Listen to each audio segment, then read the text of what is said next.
आपने house of cards तो जरूर देखी होगी, नहीं देखी तो कोई बात नहीं, गर्म हवा तो देखी ही होगी। ये भी नहीं देखी तो प्रकाश झा की फिल्म राजनीति तो देखी ही होगी।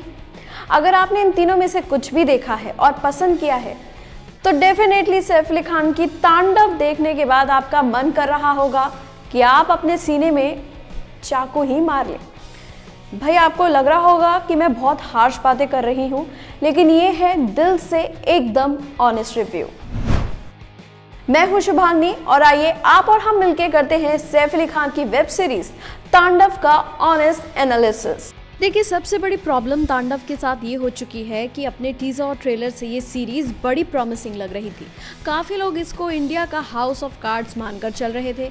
जो लोग हाउस ऑफ कार्ड्स के बारे में नहीं जानते उन्हें बता दें कि ये राजनीति पर बनी अब तक की सबसे शानदार थ्रिलर सीरीज मानी जाती है।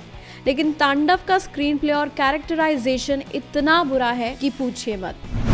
एक्टर्स के तौर पे हम ये बिल्कुल नहीं कह सकते कि सैफ अली खान, डिम्पल कपाड़िया, मोहम्मद ज़ीशान अयूब, सुनील ग्रोवर इन जैसे धुरंधर स्टार्स ने खराब एक्टिंग की है।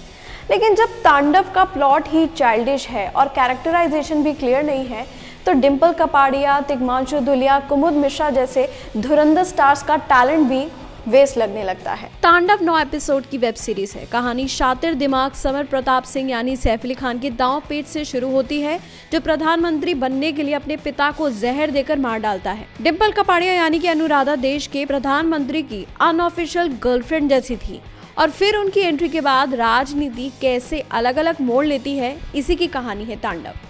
देश की पॉलिटिक्स की तरह इसमें भी धोखेबाजी, चाल, स्टूडेंट पॉलिटिक्स, किसान पॉलिटिक्स, फैमिली पॉलिटिक्स वगैरह सबको मिलाया गया है। लेकिन ये सब कुछ कई दफा इतना फिल्मी दिखाया गया है कि कई दफे ऐसा लगता है कि आप कोई मसाला फिल्म देख रहे हो, जबकि राजनीति के दांव पेच पर सीरीज बनाते वक्त उसका सच्चा और रियलिटी के करीब होना काफी जरूरी होता है। तांडव वेब सीरीज में जेएनयू के इशू को भी टच किया गया है और जेएनयू में लगे आज़ादी आज़ादी के नारे को भी खूब इनकैच करने की कोशिश की गई है। वैसे इसमें मोहम्मद ज़ीशान अयूब स्टूडेंट लीडर बने हैं। उन्होंने अपना काम बहुत अच्छे से पोर्ट्रे किया है, लेकिन एक फिल्मी प्लॉट होने की वजह से ये एंगल भी, ये जेएनयू वाला एंगल भी इस पूरी सीरीज में वो इम्पैक्ट नहीं लेकर आ पाता जिसकी उम्मीद की जा रही थी। कुल मिलाकर कहूँ तो तांडव सीरीज में वो डेप्थ और वो सिंसियरिटी नजर नहीं आती जो उम्मीद की जा रही थी। अब सवाल ये उठता है कि तांडव को लेकर इतनी हाय तौबा क्यों मच रही है। ये लाजमी भी है, क्योंकि अगर आप बड़े बड़े मुद्दों को लेकर बड़ी वेब सीरीज बनाने का दम भरते हैं और फिर आउटपुट तांडव जैसा है तो फिर डिसअपॉइंटमेंट तो लाजमी ही है। अब सवाल ये भी है कि फिर इसका गुनहगार कौन है। तो जाहिर तौर पर इसकी जिम्मेदारी सीरीज के डायरेक्टर अलियाबाद जफर और राइटर गौरव सोलंकी पर आती है।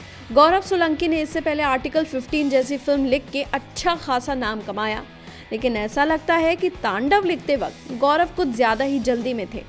ये भी हो सकता है कि फिल्म के डायरेक्टर अलियाबाद जफर, जिन्होंने इससे पहले सलमान के साथ सुल्तान और टाइगर जिंदा है सीरीज की फिल्में की, उन्होंने तांडव को एक गहराई से भरी पॉलिटिकल थ्रिलर बनाने के बजाय एक सस्ती बॉलीवुड फिल्म जैसा ट्रीटमेंट दे दिया।